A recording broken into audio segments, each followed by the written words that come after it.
Welcome to the podcast. Thank you for joining us today. I'm your host, Daniel. It's just me today. My lovely wife is behind the camera today.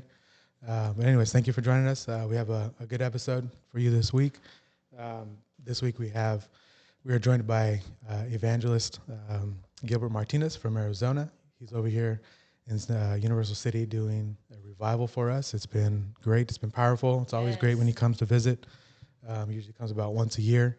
So we were lucky enough to snag him up for an interview. Thank you for joining us. Thank you, Pastor, for joining us. Thank you. Revival's been really good this week. Yeah, It's been. It's always good to have you come. You're a man of gift of the spirits. Yeah, doing with your interpretations, your words to people and stuff. They're always usually spot on. So it's always cool to see you come and talk to people. What are your thoughts so far on this week? How things are going? It's been going good. Yeah, I've been having a good time. Yeah, everything's been. It's the same. It's every year's the same. Yeah, it's what's expected. I think sometimes God comes down in the revivals that we have here in Universal City. It's always powerful, and thank God for that. and so just a little bit ago, you mentioned that you've been pastoring for a little over 7 years. Yeah, roughly there. Most like almost 3 of it was pioneering, and the other 4 were assisting in Mesa under Pastor Richard Romero. Okay, and then just recently you've gone to become an evangelist. Just recently, wasn't by choice so much, but nevertheless, we all know that it's it's of God. Mm-hmm. So because of situation, circumstance, and we might talk about a little bit later. I've been encouraged by my new pastor, Pastor Ramirez. I feel it's God. So good. This is the first church that I've actually went out for under the title evangelist. Okay. That's a huge leap of faith. Yeah, I'm sure. So how do you compare that to pioneering? Because it's so new, I don't really have a big comparison except for the excitement that I'm looking forward to, of visiting different places, of going to different states and cities and possibly nations, one day. But it's a new chapter, so new chapters come with fears, yet excitement, because you're waiting to see what God can do and what God will do, where you go. So, it's. I guess the only comparison I can have is the evangelistic role. The evangelistic role is dealing with new people always, right? And in pastoring, it's the same folks day in and day out. And so you get to know them more. And the good thing about Universal City is I've been here so many times that I've literally got to know the people here and build relationships and friendships and things like that. So, but I'm excited. Good. I think you'll do great. Okay, so like I mentioned a little earlier, we'll just kind of go through your life, your testimony and stuff. So go ahead and just start from the beginning. Start with your upbringing, My upbringing, your parent life, and siblings. And I was brought up with both parents. Okay. So I don't know anything else but that. I know I was brought up. My parents were married at a young age, and so by choice or because they got pregnant? Yep, there you go. That was it. Okay. So with me, and so they were young, 19, and so my father decided that it would be good to enter the military to try to make a life for himself and us. And he married my mom before he left. Okay. And then he went off to the military to basic training, and then came back and started his family with us. And but that's the way it began. That's why. But the good thing about it is that that's been instilled into me as a child. Marriage, being married, stay married. Mm-hmm. They had their ups and downs and things like that. But nevertheless, I grew up with a father and a mother. My dad was a typical. My dad's a cowboy. He's Okay. a real cowboy. He's a rodeo cowboy, Oh, and so he tried to get us into that, but we didn't. That wasn't us. Not something we wanted to do. But nevertheless, he grew up in that atmosphere and that type of. So he was the father that was there, provided, took care of us, disciplined us, but he kind of had his own life at the same time. He did his own rodeo stuff. He did his own. He was the typical bar cowboy. Hung out at bars, like drink, do all that kind of stuff. So, although he was there, in many ways he wasn't. okay. But we did have the structure and the stability of having a father that was coming home every day. May not be early, may not be while we were awake, but he was coming home. And so, anyhow, that's the base of the type of family that I grew up in. We grew up with violence in our lives. We grew up with adultery in our lives, and knowing that uncles and different people were not faithful. But yet everyone around us was married, and they were staying married, right? And so that was the the what I grew up knowing as normal, right? You're a man. You're supposed to take care of your family. You should be there for them, protect them, provide for them. But there's nothing wrong with messing around on the side. And so, that didn't affect me in the beginning, but it did affect me down the road. Okay. We'll probably get to that. So growing up, seeing that, then I mean, then it was known. So then the women or the men, whoever was being cheated on, were okay with what was going on, or I wouldn't say they were okay. I know my mom wasn't okay. I know my aunts and those that I was watching weren't okay. But nevertheless, we were brought up old school Mexican type don't get of divorced. you don't get divorced, and that's from the wife's side, right? So she lived with it. Oh, okay. They all lived with it. My mom lived with it. So as a young kid, did you see that struggle in your mom? Like, did you see I didn't see the struggle in my mom's life because she's a very meek woman, but she's very strong, and so she didn't show it. The fights that they had for the most part were behind closed doors. Like I said, he wasn't around much for them to fight anyhow, but yeah, we didn't see it. It was not visible to us until it started getting out of hand. Oh, okay. So did Yeah. you get physical? Never got physical. My dad has always been the type of man that says men do not hit women. Oh, okay. So we grew up like that. And so, yeah, I didn't get physical. It just, it escalated into some major fights. And Did they I'm sorry. Did they get divorced? never. Oh, okay. So No, that's what drew them. That's what brought salvation, oh, okay. because they were on the door of that, but never. Oh, okay. So your parents are saved now? They are saved. My dad's 75. My mom's 70. I think 70. Oh, awesome. Yeah. Did they get saved before you? Or were you saved before them? Yeah. I got saved because of them. Oh, wow. I got saved because of my dad. Actually, I mean. Oh, awesome. Okay. We'll get to that. Yeah. So growing up as a kid, then you kind of see all this. Your home life seems like it's okay. There's no, aside from your dad going to bars and stuff, was he like an alcoholic? Did he bring it home? Yes, my grandfather was an alcoholic. He died from alcoholism. Oh, okay. My dad was an alcoholic, a daily drinker. Okay. I think you mentioned that in your generational curses. Yes. Sermon, right? Yes. Yeah.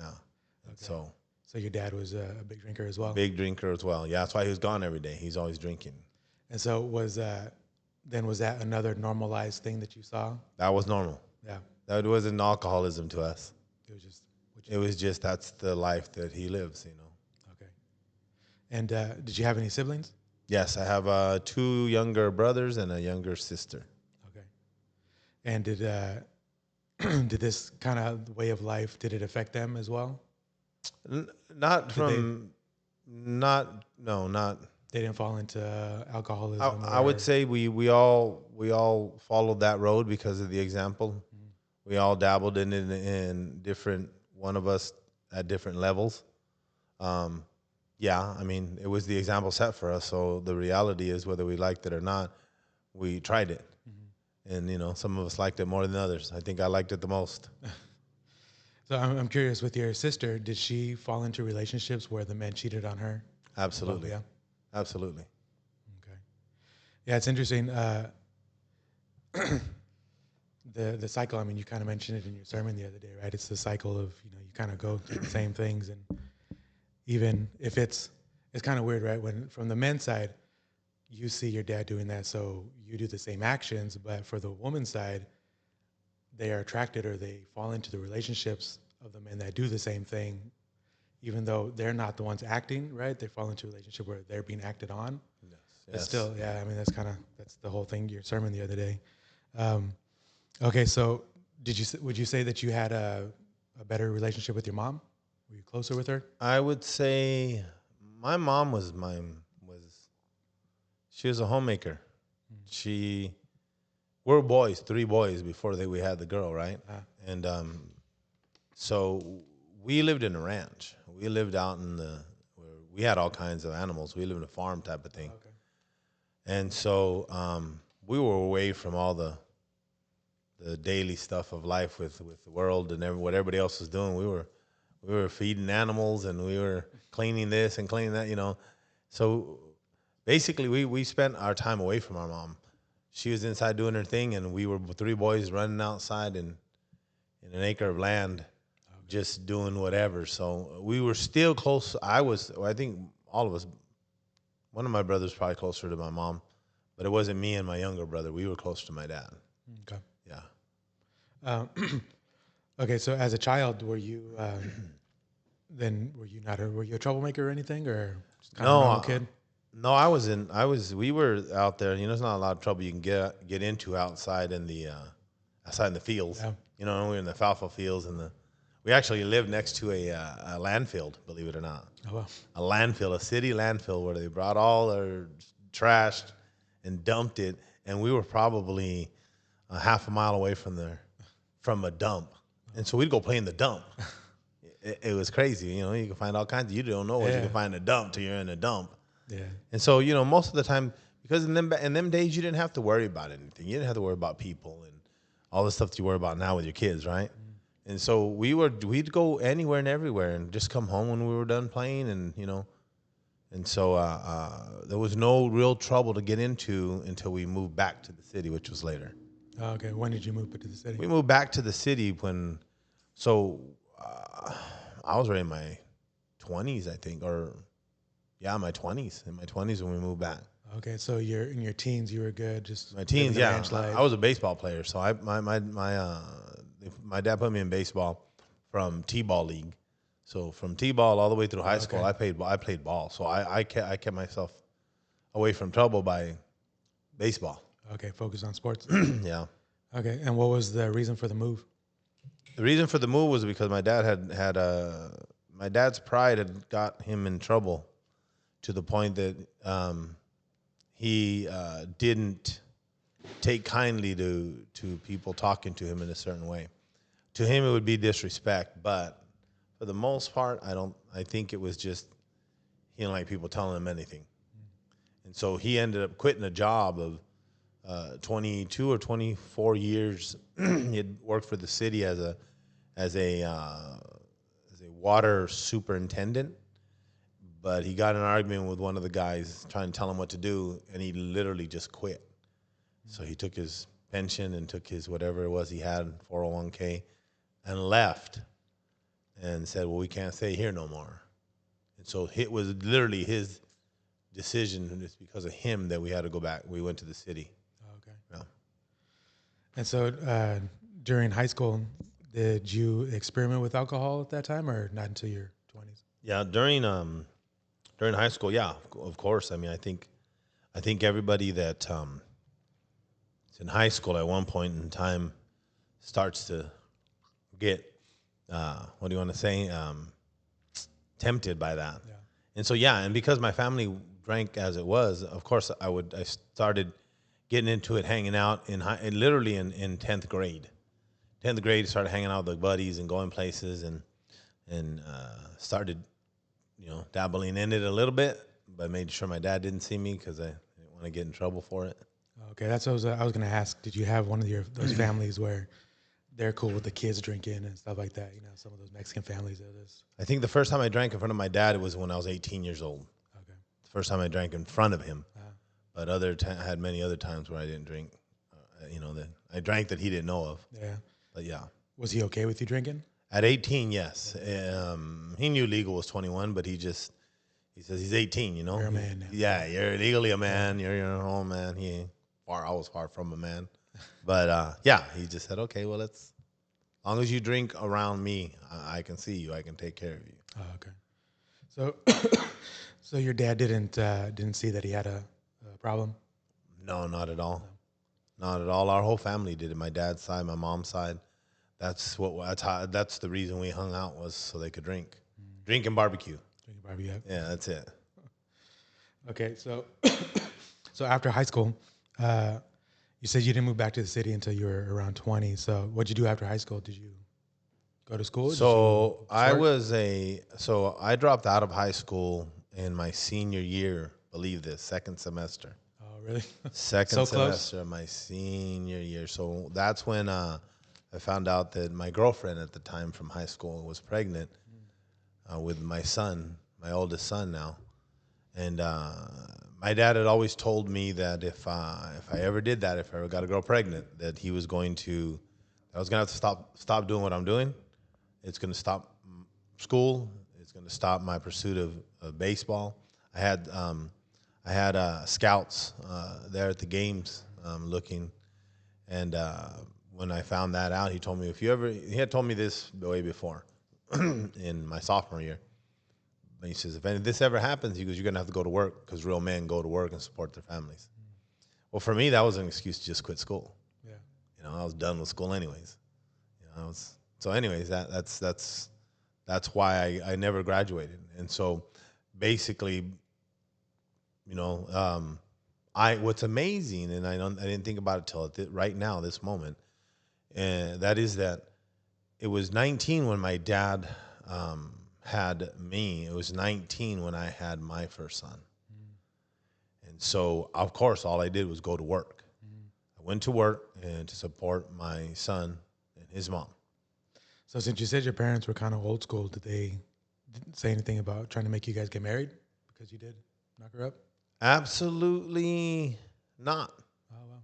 They didn't.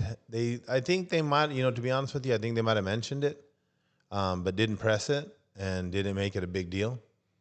To them, to my dad, it's take care of your kid, take care of his mom.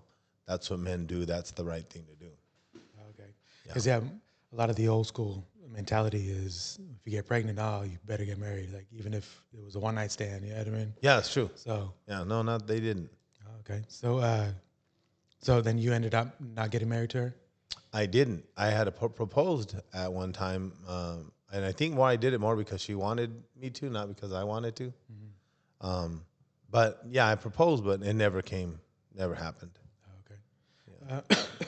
So how was that being 19 with a kid?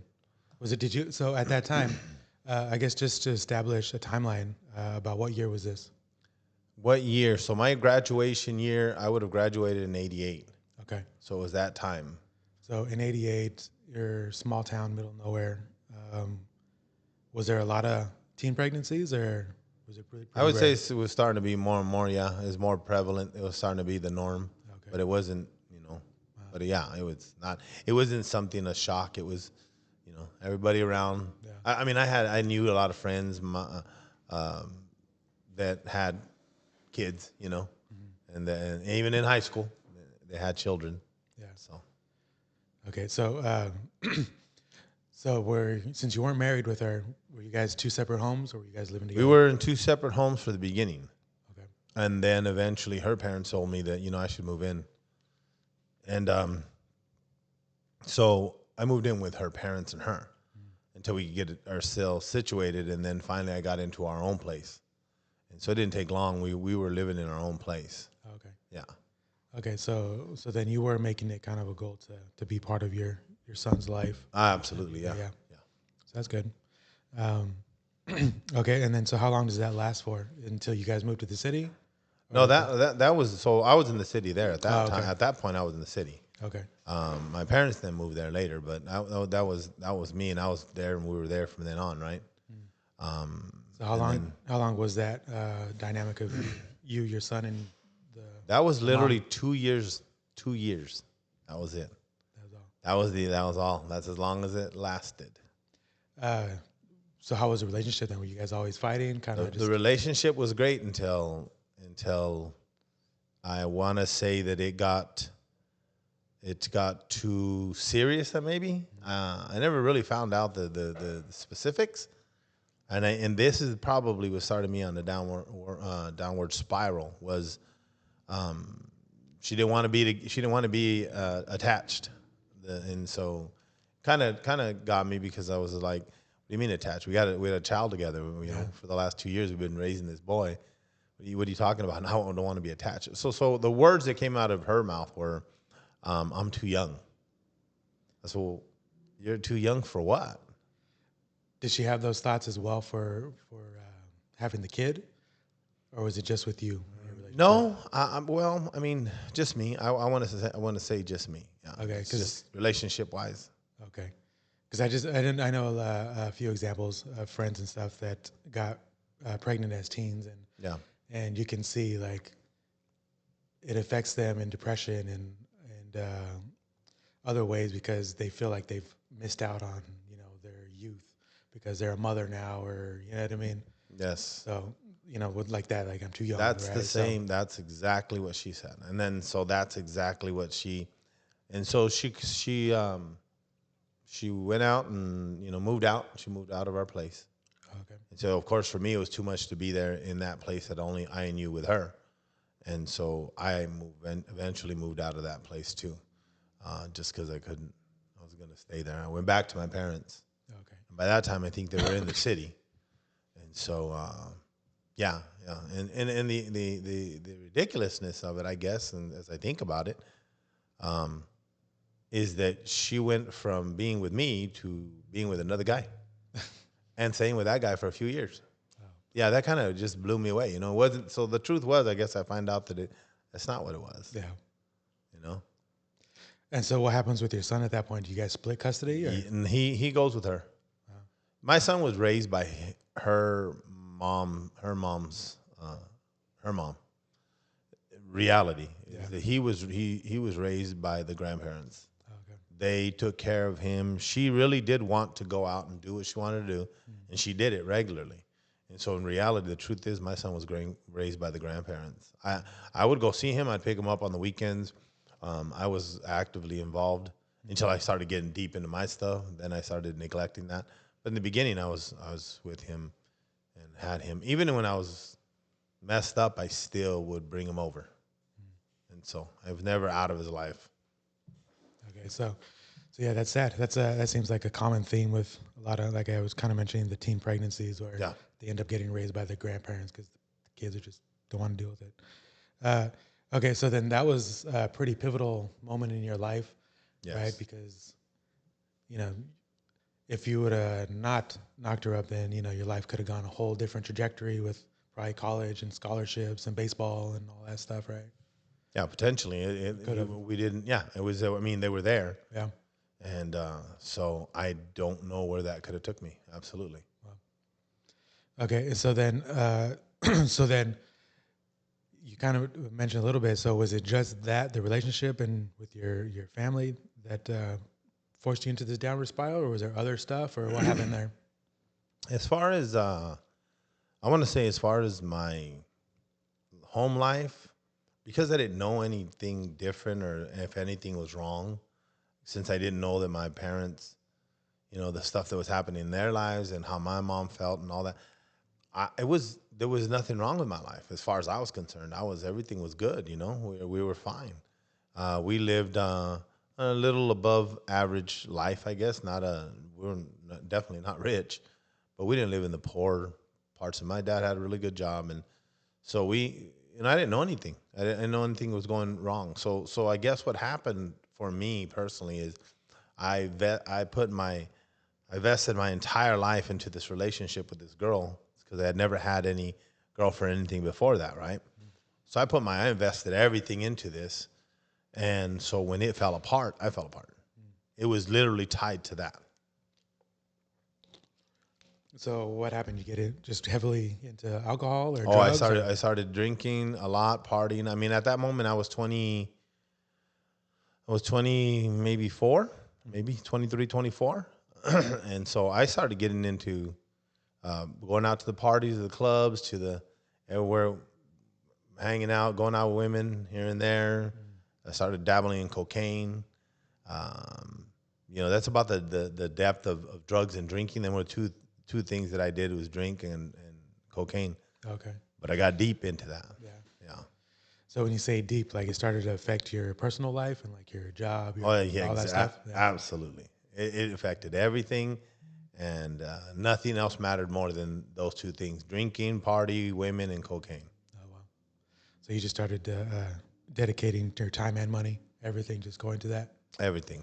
Oh, wow. So during this time, I mean, what did your parents think? Did they try to snap you out of it or? I think their problems were starting to surface more, and my dad was trying to smooth things over with my mom because she was starting to find out some things. And so I think they were more consumed with what they were doing, and then realized that they had my two younger brothers and my sister to worry about. I was now in my 20s. It's like, parents are like, hey,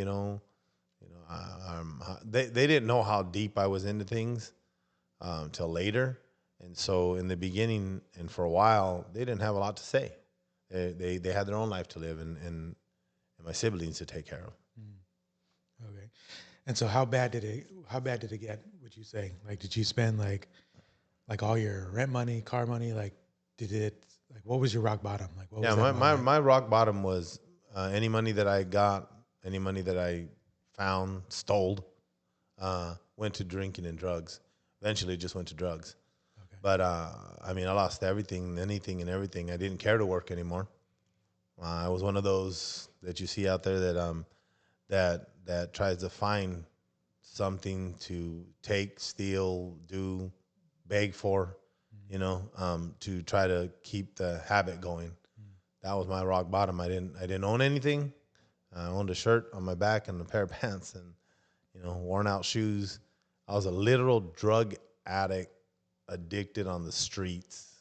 Bottom. That was my bottom. Oh, wow. And did it have any effect on you physically? Like, did you ever come close to overdosing or? I did once. Oh, wow. I did once, and it was in a dope house, and so I didn't know that's what it was, but I guess what ended up happening is that we were basically I grew up. My drug addiction was in that time where rock cocaine was really popular, and and so it was smoked, and so we would smoke, and I think we were smoking for about 8 days straight. So we'd put a gallon of milk in the center of the table, and packs of cigarettes around the outside, and we literally wouldn't eat. We would sit there and just put a pile of rock cocaine in the center there. We take rock and we just smoke, Oh, wow. and we drink water and smoke cigarettes That's it. and talk until we ran out. And then we would take off, or one of us, a couple of us would take off together and go get another batch. And in the meantime, while we were doing that, we were selling to people that were coming in. So that's how we kept uh, getting the more for us. And so one of the particular times I was walking to the bathroom, was going to go get high by myself for a little while, and I did. I was sitting there and got high for a while. Came out, all of a sudden I got a dizzy spell, and I just thought it was dizzy, but dizzy went to a blackout. So I blacked out and I fell against the wall. When I fell against the wall, I slid down, and when I landed on the floor, my butt on the floor, it like jerked me, and it woke me up. And so everybody heard it, and they were like, "What's wrong with you? What's going on with you?" I go, "I don't know, man. I got dizzy." I said, "Dude, that's an overdose." I said, "What?" No. I just got dizzy. He goes, "Well, what happened to you? What are you doing on the floor?" I go, "I don't know." He goes, "That's an overdose." And I was like, "No, man." So for the next few hours, I sat around, just taking it easy because that scared me. That I was like, "Man, I could have died," but never thought of anything eternal. Just, man, I could have died. Yeah. But it mattered about 3 hours later, I was back to smoking. Okay. So it didn't really deter you too long. at all. Okay, and so during this time, you said that you started to pull away from your kid, that you didn't really see him much or put much effort. So how long did this period last? So the so it was gradual, of course, but I would say about 24. Okay, so I started on the road with the drinking and the 21. Prior to that, of course, I said that. In 21, I was legal now, so I started drinking more, going to the clubs, all that. 22, 23, kept going about 24. I started getting into the cocaine. And so probably 8 years total. Okay. The deepest part of my addiction and away from my son because of the cocaine. That's why. His mom didn't let me see him anymore. And it was at least a couple of years she didn't let me see him at all. And rightfully so, you know. I mean, who's going to want their kid to see their dad like that? Yeah.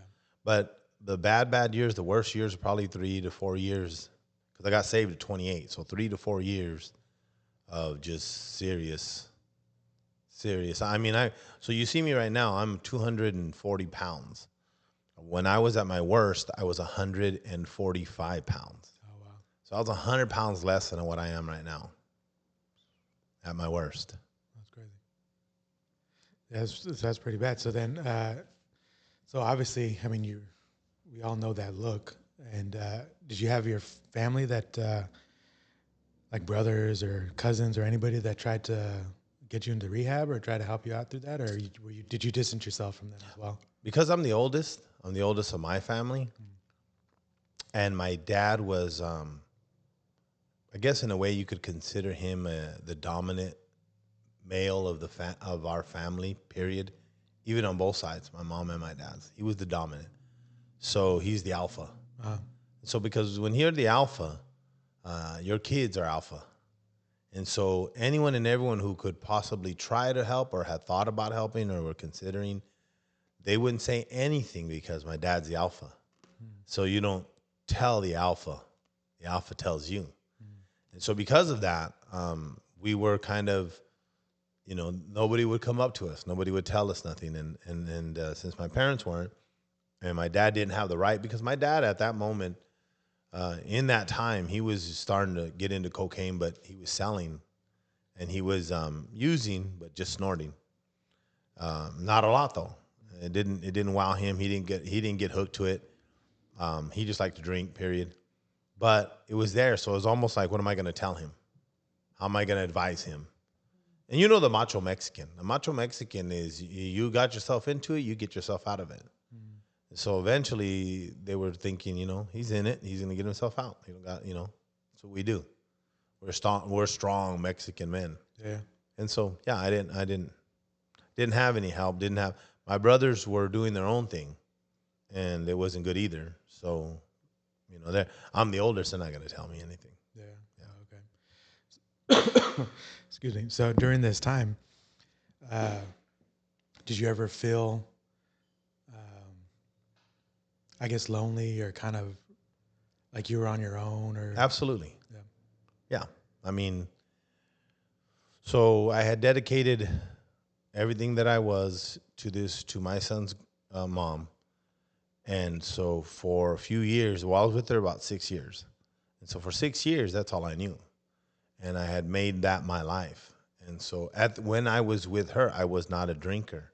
I wasn't a cocaine freak. I was nothing. I was what my dad said men are supposed to be. I was working. I was taking care of the family. I was a provider. I was a protector. And I didn't even I didn't even consider it, right? I might have drank a little here and there, but nothing at all. That wasn't what I was thinking about. But after that, yeah, it was like the total opposite. I mean, and I can't even say why I couldn't get a grip. You know, to this day, I can't tell you why I didn't get a grip of myself and say, what am I doing? Because I think the substance is so strong. Whatever spirit is connected to that substance, it controls your life. Yeah. And that's all you think about. It gives you a euphoria that nothing in life ever gives you. So it's almost like you transfer the pain, the loneliness, uh, you transfer it to every hit that you get from that drug. It now becomes your partner. It now becomes your life. It now becomes the reason you live.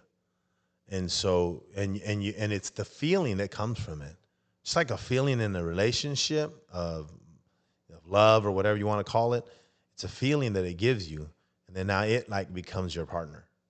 And so, every time I would feel lonely, because the loneliness hit me a lot, I knew I had my parents. I knew I could go over there, but I knew I'd have to change if I was going to do that. But it was loneliness was cured by another hit, another line, another smoke, another. Yeah, you filled that void with. I feel the void. Yeah, absolutely. Yeah. Okay, so when you hit your rock bottom, were you aware that you were at rock bottom? Like, were you like, oh man, I can't do this anymore? Or is it after the fact you kind of look and go, oh no, that was my lowest point? When I hit rock bottom, the only reason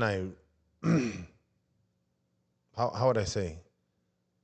I was so selfish that even my addiction, even my son being taken from me, didn't matter. I can sit here and tell you that I loved you, that I love my son. I could tell him I love you, but there was nothing behind the I love you, and so no action. I said it, but nothing showed that I loved him. I didn't love him enough to stop. Yeah. Well, I didn't love him enough to stop because I couldn't stop. When I hit rock bottom, the only reason I kind of realized I hit rock bottom was because my parents had got saved. It was their salvation that made me realize where I was at in life. It didn't change anything, but I realized where I was at. And so if it wasn't for their salvation, I would have probably ended up in prison or died from drug addiction. Yeah, I mean, if you're in it that deep, you probably would have died eventually. Yeah. Okay, so let's talk about that a little bit. So I think you kind of mentioned it in one of your sermons that your family, you came from like a Catholic background. Yes, Catholic background. So your parents were Catholic. Were they strong Catholics, or were they kind of just religious? They were full on religious. They were not dedicated. They were religious as far as funerals and Christmas and things like that. So they weren't there like every Sunday. They were not. They were not there every Sunday. It was just it was just a religion to them. Gotcha. That our family was involved in from forever. So it was just, that's what we are. You want to know what we are? We're Catholic, not because we go. Yeah. Okay, and so what happened with them that they ended up getting saved? So my mom was invited by a friend that she knew for a long time. Get this. So the drug that I was into, my uncle was into. My uncles, I can say uncles, from both sides of my family. Their addiction, they had a friend, she was a lady, who was into that too. And this lady had a lot of money, and so she could very easily get a hold of this.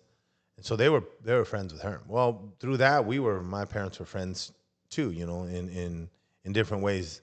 But this lady got saved, and invited my mom. But let me backtrack just a little bit. So my wife B, she witnessed to this friend of hers, that was going to her school, and this when Pastor Romero and them were pioneering. So she witnessed to this girl. Little did she know that this girl was a girl that used to party with us, with my brothers and I.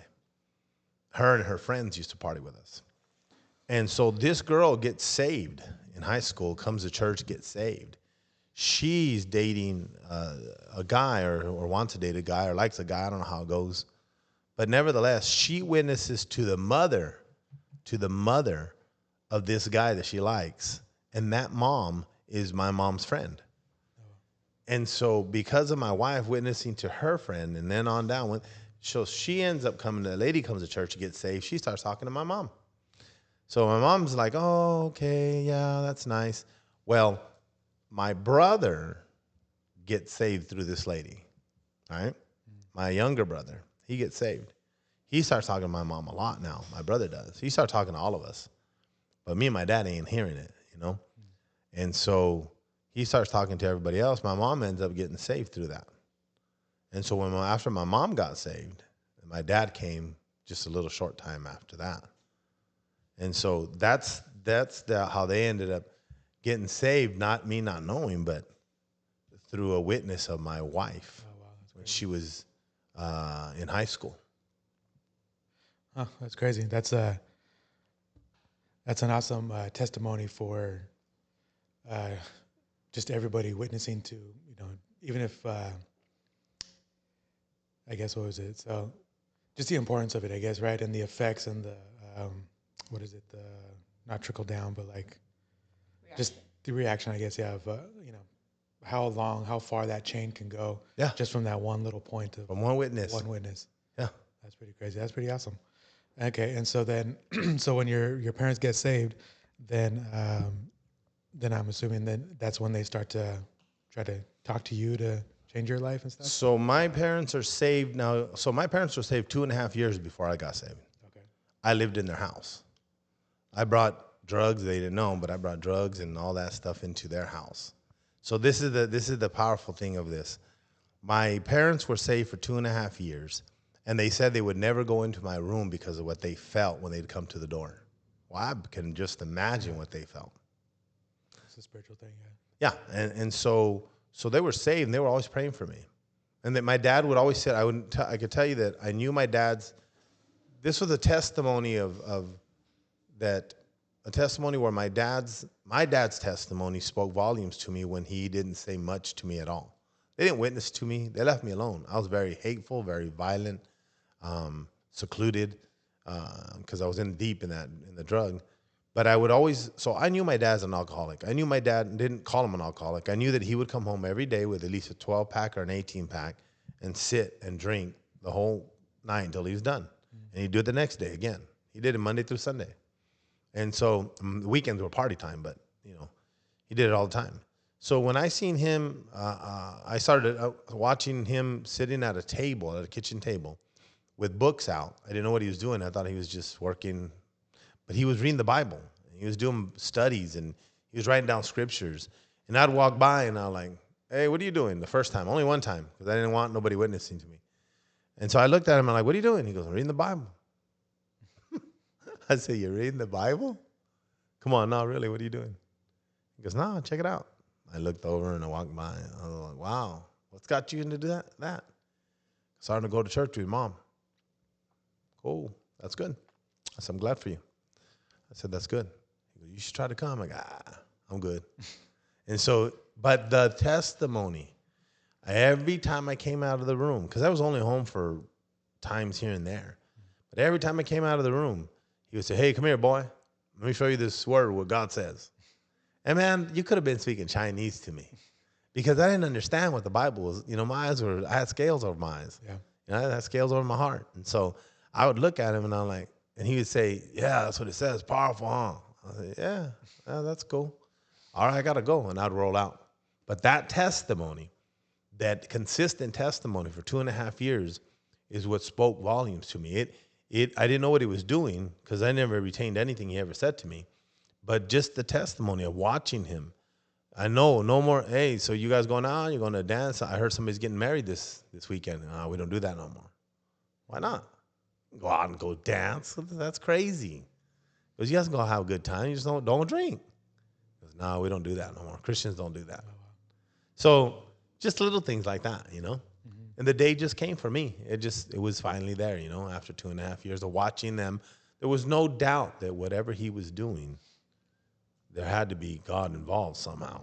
Because we were raised as Catholics to believe in God. Yeah. But our Jesus was dead. He was on the cross. He's still on the cross. Every time we go to church, we see him on the cross, Yeah. So he wasn't alive. But at that point in time, I go, man, why aren't you guys going? He goes, because I gave my life to Jesus. And, that kind of thing. Mm-hmm. But that was the example that I watched that made me think about possibly giving this God of theirs a chance. That's awesome. That's again, that's, I think you kind of mentioned this in one of your sermons this week as well, like the power of your testimony, right? And how you act outside of church, because your family and your friends are watching you. So yeah, if you don't live what you preach, they're going to see that hypocrisy. But if you do live what you preach, then obviously, like you, it's going to have an effect on them eventually. Somebody's watching. They're going to notice, oh, there is something different about it. Somebody's always watching. Yeah. I mean, and most of the time they're watching not so they can get saved. They're watching so they can slam you, so they can ridicule you, so they can laugh in your face and tell you, I told you that wasn't real. That's why they're watching. Yeah. Because they can't believe that your life's changed. There's no way. Yeah. Because they know God too, Right. So, yeah. Yeah, everybody knows God, right? Everybody's Christian and saved. Yeah. Okay, so then walk us up to you getting saved. So salvation for me, that was serious for me. And so what happened was that I think it was like a 2 weeks prior or 1 week prior. I remember being in my bedroom lit, and I could not sleep. I was just wired, right?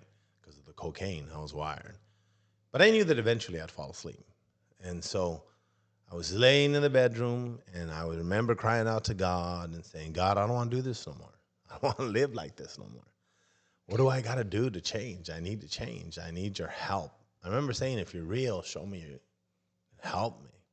Well, I guess at that moment in time, I wasn't truly ready. I knew I was tired. But I wasn't ready. Because I went back out after that and went and did my thing again. But it was maybe a week or 2 weeks later, I went and I found myself in the same spot again. And I said, God, I don't want to do this anymore. I remember repeating the same things. But this time it was different.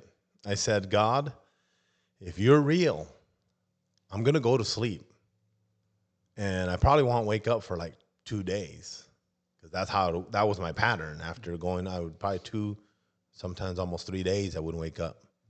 I wouldn't get out of bed.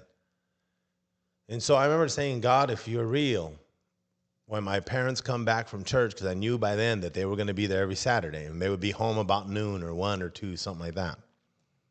And I remember saying, if you're real, wake me up. Because if you don't wake me up, I'm ready to get this right. I'm ready to talk to my dad about what I got to do, but I'm not going to wake up. I remember telling him I'm not going to wake up. And I said, so wake me up. And so I remember falling asleep. It was probably 4 or 5 o'clock in the morning when I was praying this prayer. And I fell asleep probably about 7 or 8 o'clock.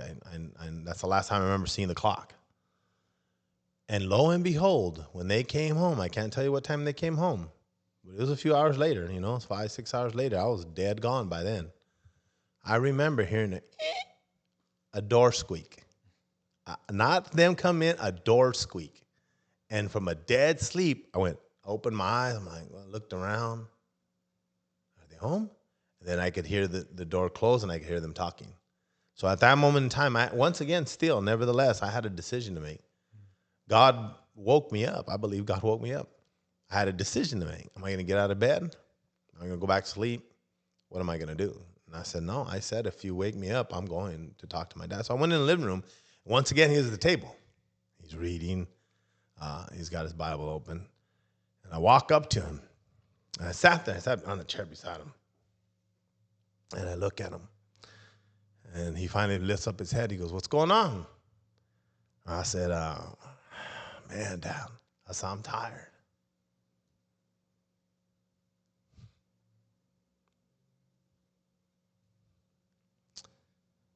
And he looks at me.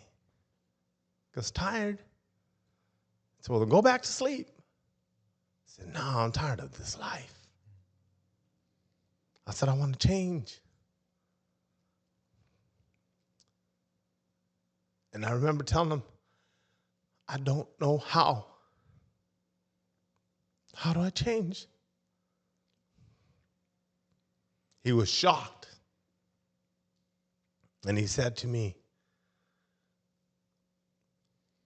are you serious? I said, yeah.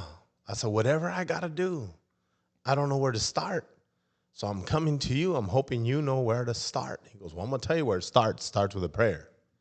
I said, good. Okay. I'll pray. What do I got to pray? He goes, no. It's not like that. It's not the religious prayer.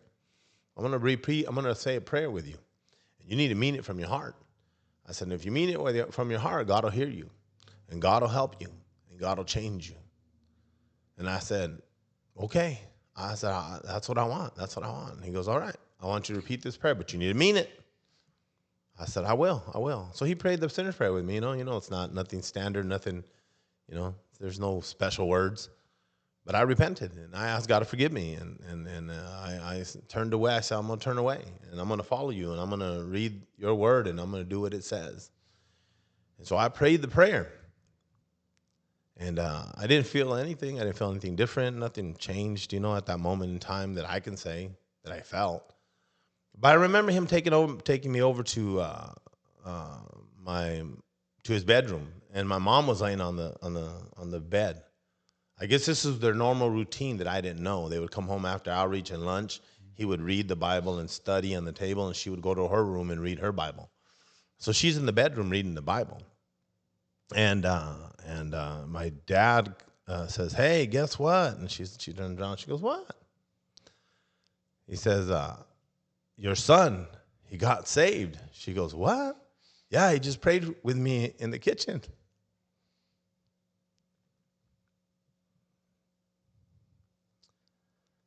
And my mom just looks at me, and she starts crying.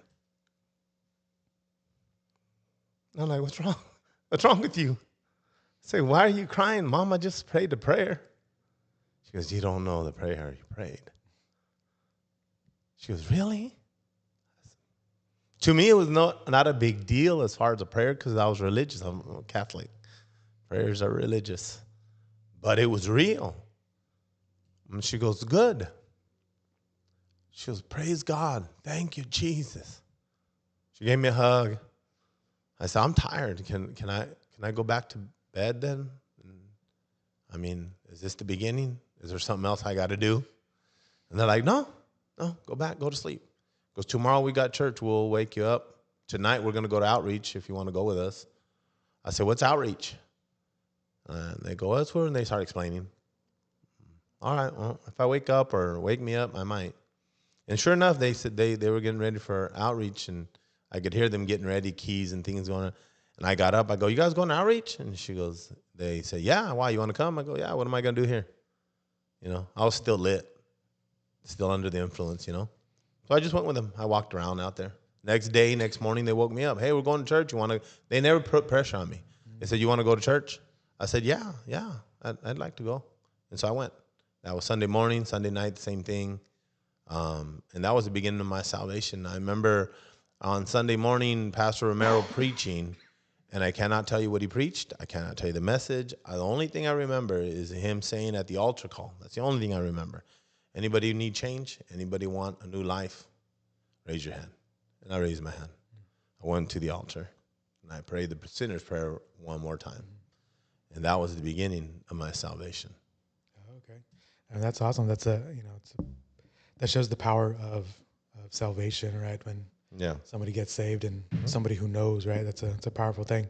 So before we continue, I kind of want to touch on real quick your parents' grace on you, right? Because that seems to have been a major impact in your life and your salvation, is that they didn't kick you out or turn their back on you because you were in the drugs, right? Like they had grace on you, and then you've seen them and stuff like that. So, I mean, you want to speak on that a little bit? Well, I will, as I think I have testified in one of the services, one of these years that I was here. My dad did have to put his foot down with me, and it was a big deal to me. It didn't last long, and so he did tell me, because he had talked to his pastor, because he was crying, weeping, him and my mom, for my salvation. So they went to Pastor Romero, and they told him, what do? We don't know what else to do. We've been praying, fasting, this, that, and the other, giving him the word, this, that, witnessing as much as possible. And so what happened was they went for counsel, and he told them, look, you're going to have to kick him out. Because I can't make you. That's not my house. I can't make you. But I'm giving you my advice. You gotta get his attention. You gotta do something drastic. Because up to this point, you haven't. You've allowed him to live there without any consequence. And so knowing what he's doing. And so he did. One day he came in on a Saturday and I was there and he said, listen, he didn't tell me he had talked to Pastor Romero. He just told me, you keep doing this, I'm going to kick you out. I can't have this in my house anymore. I cannot. I said, all right. And so I told him straight to his face, I said, look, if that's what you got to do, then you might as well do it. I said, because I'm not going to stop. I can't. It's not a question of whether I can't, whether I want to. I said, I'm in deep. I just can't get rid of this. So you might as well just prepare yourself to kick me out. And I'll get ready to be kicked out.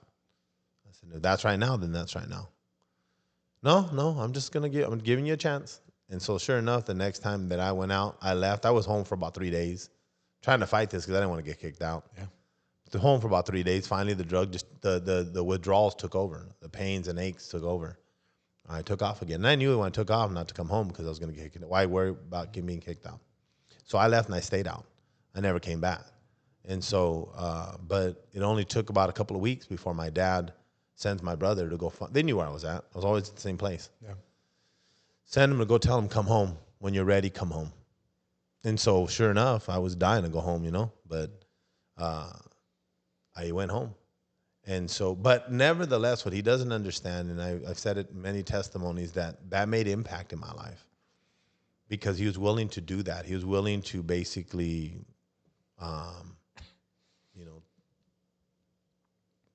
tell me, look, if I'm not going to live like a regular son, I'm not his son kind of thing, Mm-hmm.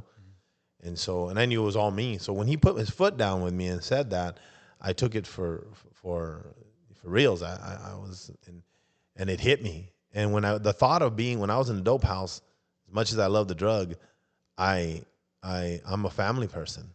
I want to be around family. And so, it hit me very, very hard. It got my attention. And so, but the love that was shown by him bringing me back, saying he still loves me, I'm still his son, even though I don't listen, it spoke volumes also. Mm-hmm. When he brought me back, I tried my hardest to not do it again, but I kept doing it. But it did do something. And I guess in his mind, he never talked to me about it, but I guess in his mind, he might have just said, look, if I'm going to lose him, I'm going to lose him as close as I can. Mm-hmm. Having him as close as I can to me, then lose him far away and not knowing what and how it happened. So if he didn't send your brothers to go get you and bring you back, how do you think you think you would have stayed away, or do you think you would? It would have been done. Yeah. Yeah. I was there at that dope house. They accepted me. The dope dealer was even ministering to me, telling me, look, that's how family is, man. They did it to me. When they don't understand you, they throw you away like trash, and you got a place to stay for as long as you need. That's where I was going to be. Yeah. Who knows where that would have ended. Yeah. Yeah. Yeah. So it's a combination of it's making stands, but it's also having grace and also having wisdom and guidance, pastoral guidance. I mean, not every situation is the same, right? Absolutely. But for this situation, that was really the best, to not just kick you out and be like, hey, get your life right, or my dad had a relationship with God. Yeah. And I think that's critical. Mm-hmm. That, look, you can get direction, but in the end, in life, the decisions you make, you better be able to live with. Mm-hmm. And more than be able to live with, I think you better be able to know that what you did it because you felt God. Because only God's way works. Mm-hmm. And, you can love children and compromise with them. And I think that's what in another life of another family, that could have been compromise. Mm-hmm. But with him, it was love. It was love that he was trying to show. And so him doing that for me is what it helped me. Mm-hmm. I mean, it opened the door to salvation. And I can't connect that with me getting saved the way I did, but I know it had something to do with that. So no, I think that's I think that's powerful. I think, especially you can totally tell uh, someone's true intent in their salvation when um, how you kept mentioning every time you came out, he'd share the word with you, or he was always reading his Bible, or Yeah. him and his mom, you and your mom, your dad and your mom always reading their Bible. So it's like that shows how dedicated they were, because I mean, most people don't read the Bible. Yeah, I mean, even after they get saved. So to Yeah. see that as a constant reflection when you come out, then yeah, I mean, that's shows that he was really into the Word and really learning and really, like you said, a relationship with God. Yeah, I mean, I think the strength of the strength of the example is that I was in my 20s. Okay, so I was in my 20s, it's 26 at least, or 25, 26. So example so powerful to me that at 25, 26, I'm watching them. Not necessarily focused in on them, but I was watching them. So what that tells me is that your example influences. There's no age limit to example. You know, it's a good example for you for the little ones, but it doesn't matter how old you are. If you're a Christian, uh, like I said, somebody's watching you, and your children eventually. I mean, especially not eventually, especially are watching you. And so, like I said, I was 26 years old, and I can remember that because that was his pattern, and I knew his pattern. And so that example, that was a lot. That spoke volumes to me. yeah, definitely. Okay, so excuse me. Okay, so you get hit the altar at church, and that's the beginning of your salvation. So how does your salvation go in the early days? Was it a struggle with the? Did you have withdrawals, or was it a It was clean. It was a clean break. nice? One prayer, and no more temptation, no more withdrawals, and no more cravings. Oh, nice. So it was a radical conversion, just that moment. It's complete. Nice. So realize when my dad got saved, his salvation was at a bar from 11 in the morning till 8 at night for 7, 8 hours, 9 hours, drinking at the bar, one bottle after another. He comes into the church, he gets saved, and he gets saved because he thinks my mom's cheating on him. So he comes to see who is she coming to see. So when he came in 8 hours later, 9 hours later, to a revival service, he was there basically to fight, right? Beat up the guy that my mom was talking to. Well, lo and behold, God had another plan. And so he was totally closed off to preaching. Nobody really got to witness to him. I remember him yelling at my brother, telling him, look, if you come and witness to me again, you're not my son. Don't ever come around. I don't want to see you no more. You're not my son. If you want to talk to me like my son, not like some preacher guy. And so he never received any kind of witnessing whatsoever. He wouldn't take it. But my mom was his thing, right? And I think prior to that, that's why she got saved, was because she was going to divorce him. She was done with him. She's not. I'm not gonna do this no more. So when he came in, Pastor Romero dealt with him, and he told my mom, if anybody comes up to me and talks to me, I'm gonna nail him right in the mouth. He goes, so tell everybody to stay away from me. Tell everybody don't talk to me, and I'm not here for them. And so Pastor Romero, she told Pastor Romero that. Pastor Romero said, I'm gonna talk to him. So Pastor Romero's not a fighter. He's a very meek man. A gentleman. He goes up and talks to him and gets him to go to the altar.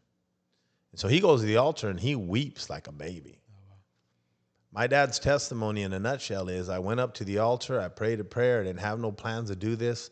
I prayed a prayer, I started crying like a baby. My dad don't cry, and my dad says, and he taught us, men don't cry. That's how he brought us up. Men don't cry. El hombre no llora. That's what he used to say. And so he cried like a baby. He had arthritis in his knees, and he had and pain in his back. He had back pain. When he prayed, they laid hands on him. He fell out. He got up with no back pain, no knee pain, and he tells us to this day sober. Oh, wow. He says, I got up in my right mind. I was wondering where the heck I spent a lot of money on this beer. And he says, I don't know how it is that I'm sober. And so radical. That was mine. Mine was radical. I one prayer, and no more temptation. It was gone. Wow, praise God. That's awesome. And so then did you jump full in to the church life? Like were you at every service and outreach and stuff, or No, yes, yeah, immediately? yeah. I mean, immediately. I mean, I remember Pastor Romero preaching a sermon saying, "If you're going to serve God, this is the only way I know how to serve God. Serve God like you serve the devil, and better." So that was a really simple thing for me to understand, and because I thought about it, okay, so how do I serve the devil?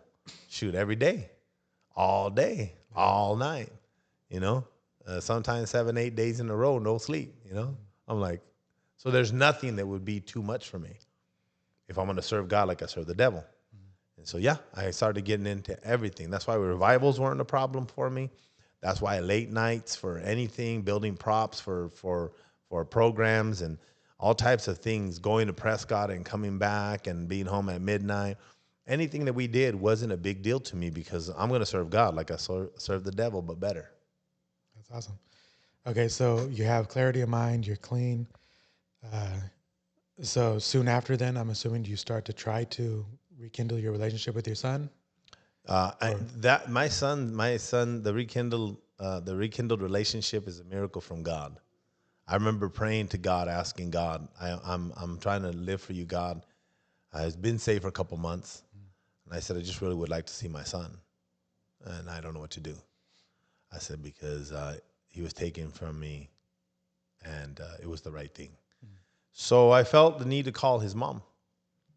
And I talked to her and I said, "Hey, I'd like to see my son if possible."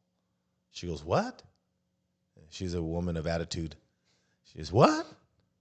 She goes, "What are you calling for?" I go, because I want to see my son. She goes, "Why would I let you see your son?" I said, "Well, can I tell you that I've been going to church for the last couple of months and I haven't been on no drugs. I've been clean for 2 months. I'm not drinking. I've been literally just going to church." She goes, "Oh, whatever." I said, "No, really. I've been going. I'm not doing anything. You can talk to my parents." She doesn't need to talk to your parents. She says, and then she tells me, she goes, "Man, I don't want to hear this church thing." I said, "Okay, well, but I'm clean." And so she says, "I don't know what's wrong with me. I really don't know what's wrong with me. But right now, at this moment, if you come and get him now, right now, I'm going to give you, I forgot how much time she gave me. I'll give you this much time to come and get him. I'll let you pick him up. And I don't even know why I'm doing this because I think this is the stupidest thing I could ever do." She goes, "But I'm going to let you see him." And she goes, "You better not mess this up." I said, "All right." So I raced over and picked him up, brought him home, spent time with them. But then she started watching me. I started calling her, telling her, "Can I pick him up for church? I'm having church Sunday." She goes, "That's fine." So that was how it happened, just a phone call. And I believe it was God moving on her heart. Yeah, oh, that's awesome. And so what was the timeline between when you didn't see him? Like what was his age? So I hadn't seen him from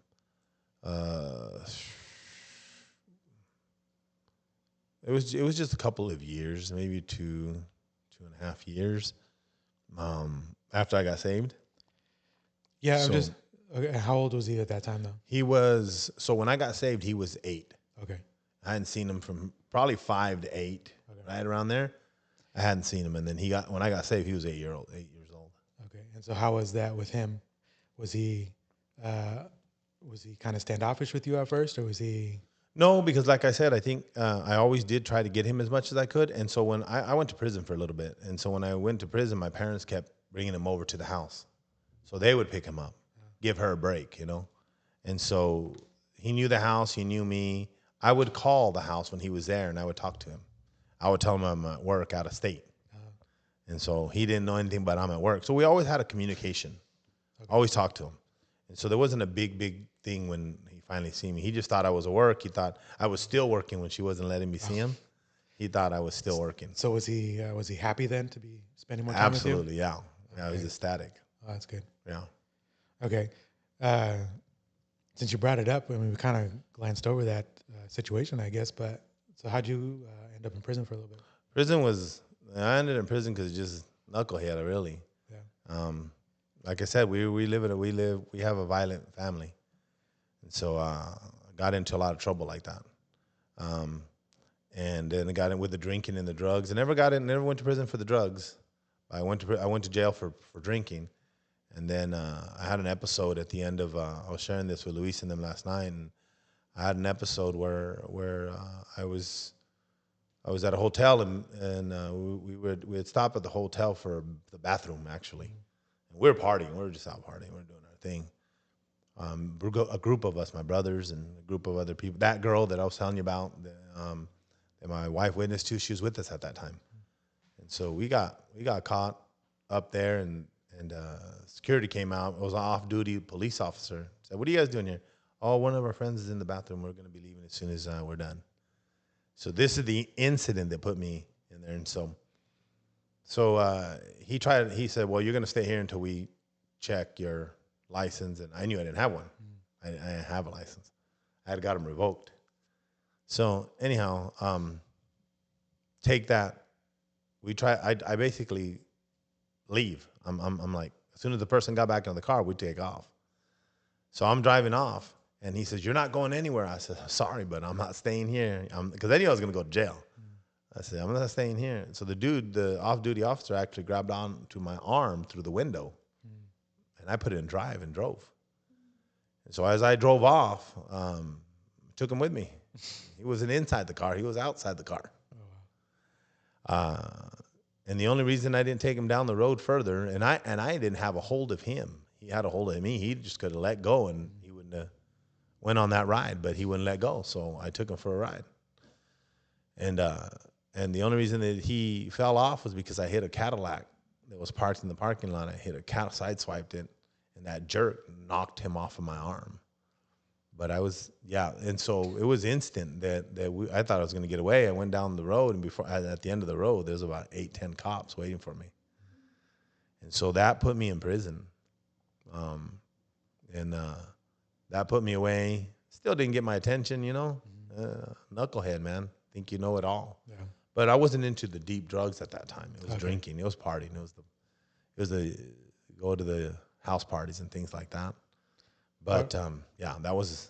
For about how long were you there? Well, in total, I've had stints. They started me off like they do everybody else. You go in jail, they release you, they keep you for a few weeks, and they keep you for 30 days. And I did the whole work release program, and they were trying to help me, but I just thought I was smarter than everybody else. Yeah.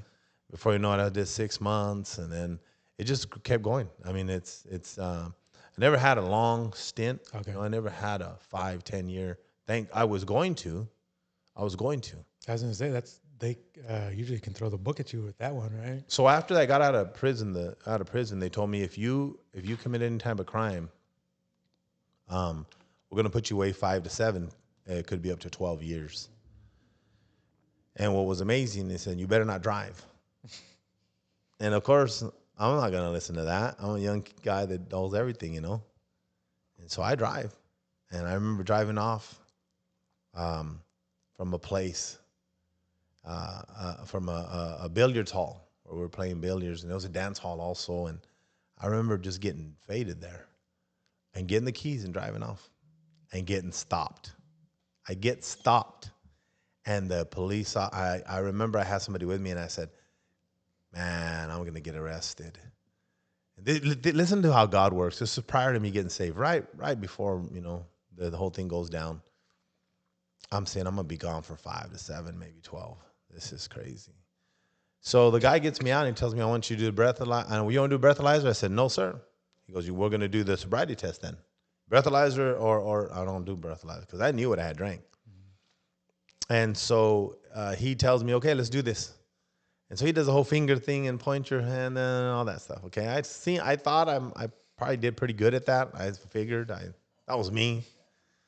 I don't know what he thought. But then he says, okay, we're going to do walk the line, and one foot in front of the other. And I said to myself in my mind, I'm going to fail this. I can't do this. And so he goes, okay, ready, sir? I'm going to show you how to do it. And okay, your turn. And so here I go. Right when I started doing one foot in front of the other, a gush of wind started blowing through the place where we're at. I'm strong. And so I fall over, oops. I said, man, there's wind. I'm making excuses, right? But it was a strong wind. Yeah. And so I'm walking again. I tried it. He goes, try it again. I tried again. He goes, you know what? I told him, man, I can't do this. Too much wind. He goes, you know what? You're right. It's not fair. Get this. He tells me it's not fair. So what I'm gonna do? He goes. He told my friend that was with me. Said, you got a license? Yeah. Okay. What I'm gonna do is I'm gonna release him to you. Don't let him drive. You go on your way. He goes, but don't be doing that. He goes, you're weaving and don't be driving if you're under the influence. And so, I can't sit there and say that was God, but it was a matter of months after that I got saved. Yeah. I got saved. If something wouldn't have happened there like that, and the wind came out of nowhere, if it wouldn't have happened, I would have probably been doing a lot of time, and I wouldn't be here sitting with you guys here today with this interview. Yeah.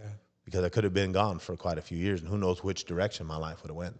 Because I got saved after that.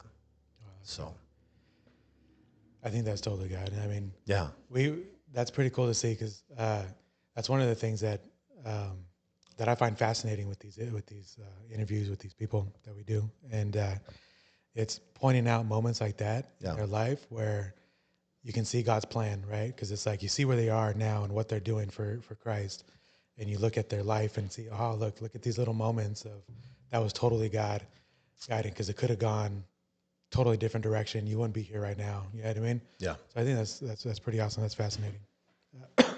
Because ultimately, I mean, again, you mentioned this in your sermon the other day that, that there's a plan, and that God has a plan for your life. Like even before you were born, you know what I mean? It's up to us to fall into line with His plan or not, Yes. right? And so, like, God will intervene along our life to try to keep us, from deterring too far from that. You know what I mean? So that's cool when you can connect those dots. That's pretty awesome. Yeah. Okay, so so you're saved for a little bit. When does your wife, meeting her, come into the picture? Well, so I knew her. I had met my wife out at down in Arizona. It's called a Native New Yorker. It's a bar and grill. So I met my wife for the first time at that bar and grill. They were with church people, and this particular girl, right, that we used to party with, the one that she prayed with, right, that got saved. She walks in with her and some other people from the church. They go there to eat. Well, there's a bar section. I'm sitting at the bar. But in order to get to the tables, you got to go right next to the bar. And so she noticed me. That girl noticed me. And she tells my wife, hey, I want you to meet one of my friends that we used to hang out with, whatever. So she takes her over there, and she goes, hey, this is Gilbert. Gilbert, this is B. And I look at her, and I'm like, hey, I'm a little tipsy. I'm feeling good, And so I meet her there.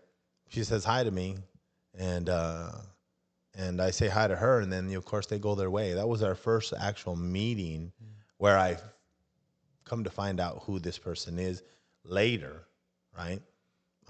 And I remember talking to my sister and saying, hey, I met this girl with so and so, and her name's B. You know her? And she's like, yeah, that's pastor's daughter. I go, pastor's daughter? What pastor's daughter? Well, where mom and dad go to church at. I said, really? She goes, yeah. She shows me a picture of her. She goes, this her? I go, yeah, that's her. I met her at the bar.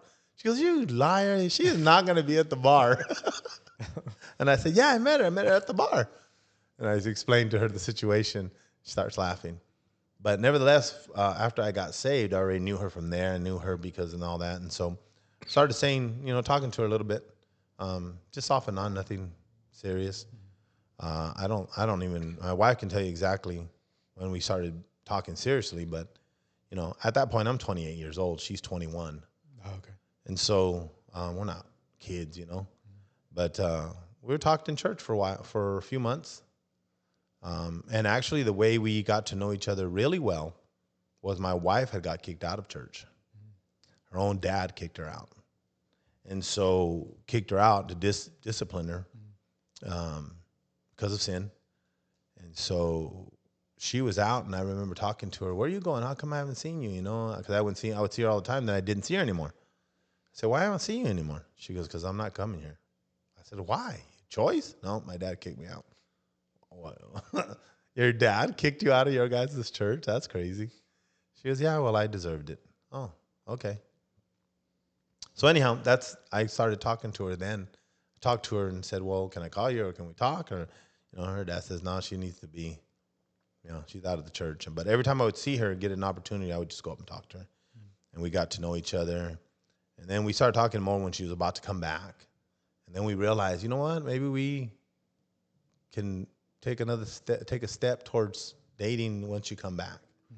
And so she came back. As soon as she came back, I talked to her dad and I told her, you know, I'd like to date your daughter. He goes, she barely came back, son. You know, you need to give her at least 6 months here to reestablish herself in the church. And you want her only if she wants to serve Jesus, even though she's my daughter. And so that was the way we got together. And I waited not 6 months, I waited 8 months, you know, before actually going back and talking to him. And then that began the courtship, I guess you could say. Okay. Yeah. And how long did that last before you got married? So we went through we started talking then, and then I went to pastor and told him we'd like to date, and we dated for about 10 months or so. Then we got engaged. And then we were engaged for about 11 months, not quite a year. And then we got married. So it was in total, it was about 3.5 years before we got married. Okay. Yeah, 3.5 years. So you were, what, 30, 31? Yeah. Okay. Mm-hmm. Okay. So so you get married, and then how long after you get married do you get sent out to Pioneer? So that's a long time. So we literally were there and just serving God. And I was saying last night, I was in the ministries and we were learning everything. Okay. We're not even like trying. Opportunities would open up. Mm-hmm. Pastor would ask us and we would join that ministry to try to help. But I didn't get sent out. I would say 17 years before I got sent out. Oh, wow. Yeah. Did you feel a calling to preach early on, or was it something that came later? You know what's amazing is that she asked me, and I didn't understand it. She asked me when we were dating, before we got married, are you called to preach? And I'm like, I don't know. She goes, no, I go, well, I don't know. She goes, okay, well, would you be willing to preach if God called you to preach? I said, yeah, I'd be willing to do it. I can't sit and tell you I'm called to preach. Mm-hmm. I said, why? Are you called to be a preacher's wife? She goes, I feel like I am. I said, okay, all right. And she's like, okay, well, I just need to know if you're called to preach. I'm like, can't say yes, but I'd be willing. So that was our conversation. And so when it came down 17 years later to answer the call, you know, we had done so many different things in the church. I felt that pull, and that's where we started. And we went out to Gilbert, and we were there for not quite 3 years before we came back. How was that experience?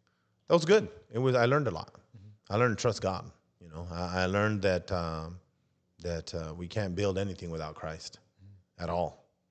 And so did well. I mean, we had about 20 on a good day. We had 28. Sometime I think one time we might have hit 35, but 28. We normally ran about 18 to 20 regularly, and so it went well. You know. Good. And so, can I ask what happened that you came back? I came back because I felt God called me to come back. Okay. So I talked to Pastor Romero and said, I feel like I need to come back and help you guys. And Pastor Romero was like, no. The first year I told him, and he goes, no. And the year that it happened, he once again was like, I don't know. And so I came back because what I seen my pastor's church dwindling. Pastor Romero was running probably 250, 280 people at one time. And big rebellion, a big split kind of thing. And couples left, lots of couples. I think I counted 20-some couples that left. And so that's after being there many, many years, right? And he dwindled down to, I think I had counted like 70 or 80 people on a Sunday, most times 70. On Wednesday, it was 40, 50.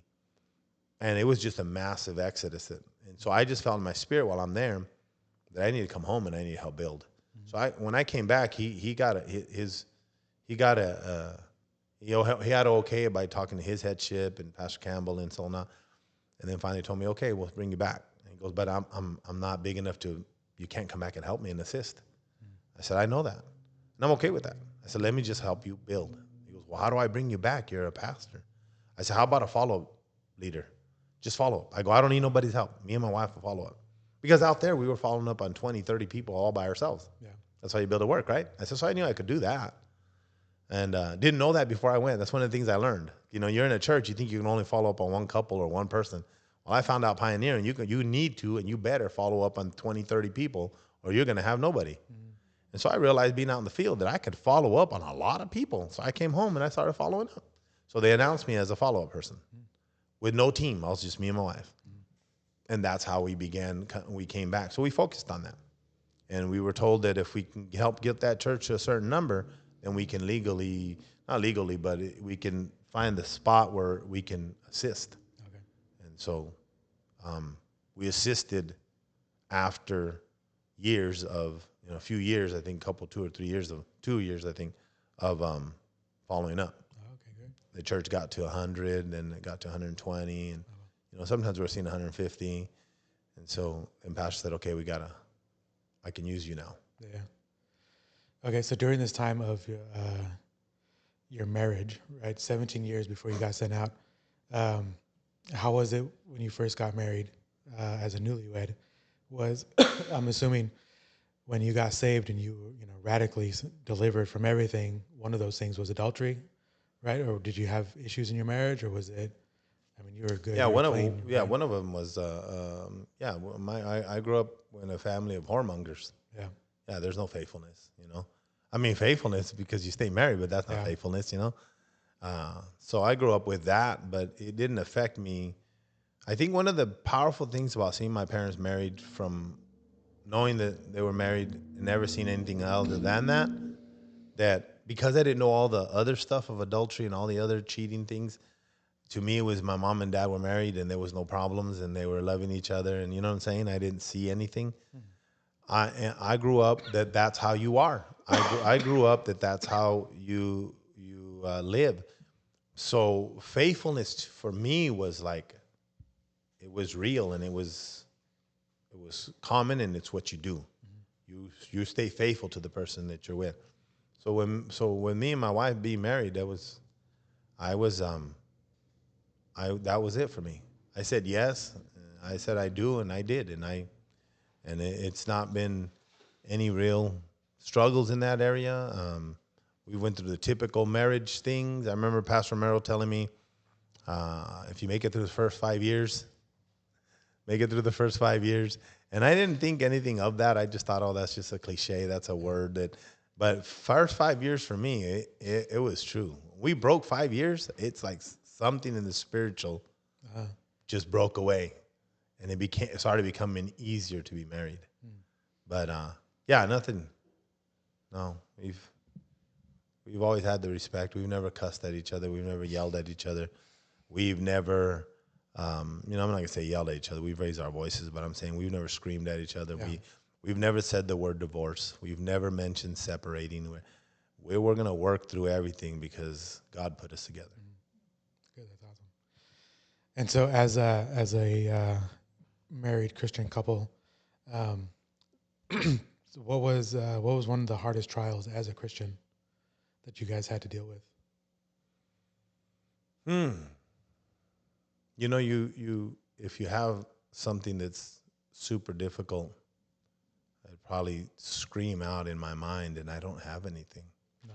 I don't have anything. I mean, life has happened, and many things have went on, and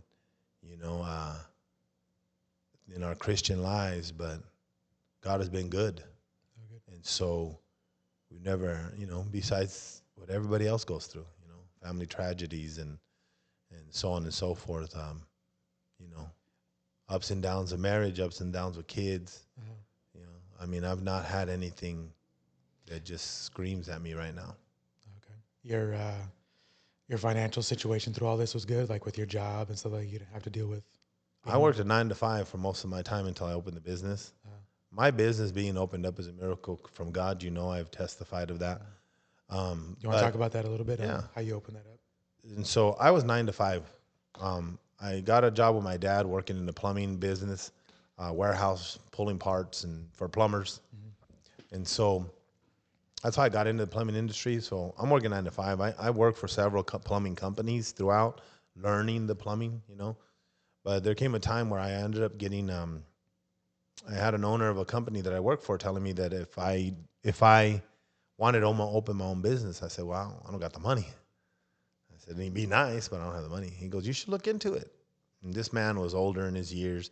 He had a son that ran the business, and his son found out that I was thinking about it, and I never told him that it was his dad that had told me or asked me to think about it. I just told him, well, I'm just thinking about it, but I don't have no money to do it. Well, he got onto that and said, well, you know what? I can't, conflict of interest. I'm going to have to let you go. I said, I don't have no money. I'm not starting it. But you're talking about it. You're thinking about it. Yeah, but that's not. So anyways, he let me go. He fired me. He fired my brother right after me. Said, I can't have you here because you're his brother. What's that got to do with anything? So anyhow, I had a couple buddies that I was doing business with, a sister company kind of thing I was doing business with. And what ended up happening was he told me, what happened to you, man? I haven't heard from you. And are you still with that company? I go, nah, I got fired, bro. Why? Because I was thinking about opening I wasn't even thinking about it, man. It's the owner that told me. And he goes, wow. He goes, so are you thinking about it? I go, no, I don't got no money. He goes, well, what if I finance you? I said, really? He goes, yeah. And so he says, I will tell you what I'll do. He goes, go find out what it costs to get your license, find out what it costs to get your bond and your insurance. And so I do that, and I come back and talk to him, and he's a business owner already. And he goes, okay. He goes, so if you're going to go to school because you got to go to school to get your license. If you're going to go to school to get your license, then what you need to do is you're going to have to concentrate on that, because the sooner you get it all down, the sooner you can test, the sooner you can start and open up. I said, okay. He goes, so I would suggest you go to school, not work, not go find a job. I said, how do I do that? I said, I got to pay my bills. He goes, okay, that's what I'm talking about. So let's calculate. How much you pay rent? How much is your light? And how much is your water? I'm not going to pay your cell phones. I'm not going to pay your gas for your cars. You're going to have to figure out how to do that. But how much is your regular bills? Calculated it, told him how much it costs to start a business, and he wrote me a check. Oh, wow. He says, go ahead and go to school. So I did. Next month comes, and he goes, where are you at? I go, man, I'm about 50% there, man. I'm hustling. I'm trying to get there. Next month comes. He goes, okay, so what's your bills again? He cuts me another check. For about 3 months, he cut me a check to pay my house bills, my water, my light. Oh, wow. And so I always like to give the testimony because he helped me start my business. He helped me get my first van. He helped me do so many things. There was other people, even in the church, that helped me, individuals that helped me to do certain things. But what was so powerful is that this guy he's Mormon. Him and his brother, they're Mormons. And they helped me to start this business. They knew I was a Christian. They actually called me very religious because I went to church so much. Man, you're very religious. He goes, we go on Sunday. You guys go what? Saturdays and all the week, if you have a revival, you guys are very religious. So they helped me out and to open this. And here's what the miracle in it all is, and it's biblical. So he helped me, and when he was helping me, he was probably making $700,000-800,000 a year. And by the time he helped me and we started getting into business, the last time I had talked to him, because we cut ties and went our own way after about 7 years. But at the 7th year, he was making $7.2 million annually. Oh, wow. And I attribute that all to him not realizing that he's helping God's people. Yeah. And it's not about anything else, but you help God's people, and God will bless you. Oh. And so, yeah, he's very profitable. His business is still open today, doing very well. But that's how that started. That's how the business started. And actually, we opened the business the year that we opened our Pioneer Church. Oh, really? And my pastor says, are you sure this is not going to interfere in pioneering our church? I said, no, Pastor, I'm going to have all access to time. I will schedule my business and my work hours and when I go do things around the kingdom. I said, he goes, well, why do you want to open a business? I go, because I want to be a blessing. I want to be a blessing to you, your church, because I know we'll be tithing to you. I just want to be a blessing. So what it did is it actually helped me to go full time as far as financially paying our own way at our church when we were pioneering. We paid our own way. We paid our own rent and our own everything, because we had the tithe coming in, and then we were tithing to the mother church. And so, but yeah, it never interfered. We always, everything we did was around the kingdom. Church it was around church. We never not had an outreach, never not did a park thing, never not, services, everything. Wednesday, everything. That's awesome. You actually gave us a word. Was it a couple years ago? Yeah. Maybe 2-3 years ago, after we kind of first moved here. Yeah. And it was along kind of those same lines, because I'm a business owner myself, and we've, God has dealt with us. It was a miracle on how I got my architect's license and whatnot. That was totally God 100%. And so, we feel that God has given us a purpose as well. Kind of what you just mentioned here is being a blessing, right? Like that's all our intent has been, is just be a blessing to the church, be a blessing to our pastor, to visiting pastors, whatever, right? And so you had given us a word a few years back, kind of in line with that as well. You know what I mean? And so, I mean, that's awesome to hear, kind of your story and stuff. And does your business still in operation, or? Yes. Yeah.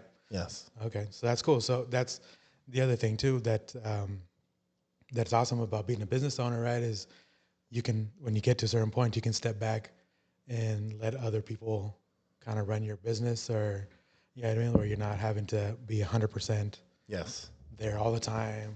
Yeah, that's where you want to get to. Yeah, exactly. So that's awesome. So that's great that that's where you're at. Let's talk a little bit now. Then, you were there. You helped your pastor grow the church back up, being an assistant pastor and stuff, and laboring and stuff. And then, just recently, you mentioned the merger between the mama church, your church, and then a baby church. You want to talk about that a little bit? Yeah, that was what Pastor Campbell calls, this is an unprecedented time and event, because what literally has happened is the mother church has merged in with the daughter church. We don't even call it a baby church because they're 20-some years old. Okay. And they own a 10,000 square foot building. Well, not own it. They're leasing that, but they're in a place. And so the merger would have been them coming in with us and Pastor Ramirez, my cousin, literally taking over. But our building wasn't big enough. Our sanctuary wasn't big enough. They had a bigger facility there. So that's the reason that we went there instead of them coming to where we're at. So it was just a time for, Pastor Romero he'd been battling some things physically, his eyes, mentally. He'd been going through some major struggles, and he had contemplated some time before making some kind of move. He just didn't know what, just because it was becoming too much for him, and he was noticing that he was not doing well, running the church himself like he used to. So me and my wife started my wife especially my wife, tried to start taking on more responsibility as assistants to try to help him, but just the weight of everything was way too much for him. So he had finally went to Pastor Campbell and told him that, I don't know the conversation they had, I wasn't there, but we came to this meeting. We had a meeting at our church afterwards and discussed all of these options that were on the table, and none of the options made sense, because we're coming to a place in our fellowship where we're getting older, and the pastors of the main churches, of the mother churches, are getting older, and there's no plan set in place for them, right? And so biblically, there is a plan in place, and biblically, they take care of the parents, right? The parents once the parents can't do anything anymore, then the children take care of the parents. Biblical, it's Jewish custom, and so we just don't look into the Bible when it comes to that kind of stuff. And so, we encourage people to get retirement plans and get insurances, and we encourage that, but never a plan of what are we going to do with the church and how are we going to move forward and what's going to happen. And so Pastor Romero doesn't have a natural son. He has two spiritual sons, Pastor Ramirez and myself. And so, but he didn't have natural. He didn't have any natural. And so, because we married his daughters, I mean, there's spiritual sons in the church, of course, in his congregation, but not. We married the daughters. And so when they finally came down, we discussed everything. We figured that the best thing would do, because it was only Pastor Campbell said that it's only right that the church take care of Pastor Romero right now during his struggles, during his, can't abandon him. So he wanted to keep the family together. He wanted to stay close. There's a lot of options to do when you're going to, basically give over your church. Came up with that the best deal would be to hand it to your eldest spiritual son, which was Pastor Ramirez, and let him assume and go under him and still be the father in the faith for the Mesa wing. And so, the decision was made, and we started making that move, and we're there now. And Pastor's doing very well. He's doing a lot better. He's got a lot of the pressures, I call them pressures, but a lot of the responsibilities no longer on his shoulder, and you can see that he's doing way better. Okay. But we're good there now. It's moving, it's flowing. Okay, and so then let's talk about the dynamics of merging two churches of that size, right? So you had mentioned yesterday in your sermon about your brother getting becoming more of an assistant, or kind of taking over kind of what you were doing, Yes. I guess. And so you had mentioned about him encouraging you to step out and do evangelizing. Yes. Right. So you want to talk about that a little bit? Yeah. So Pastor Ramirez encouraged me. He literally said, have you thought about evangelism? I said, I've always thought about it, but I've been there to help Pastor Romero, and I wasn't going to leave until he was doing well. I said, so I had basically put that on hold until then. I'd come here, and I'd been to a few other places and preached revivals before, but always felt like, could I do this? This is kind of exciting. So when he mentioned it to me, I said, maybe this is my opportunity. I said, now I don't have that responsibility.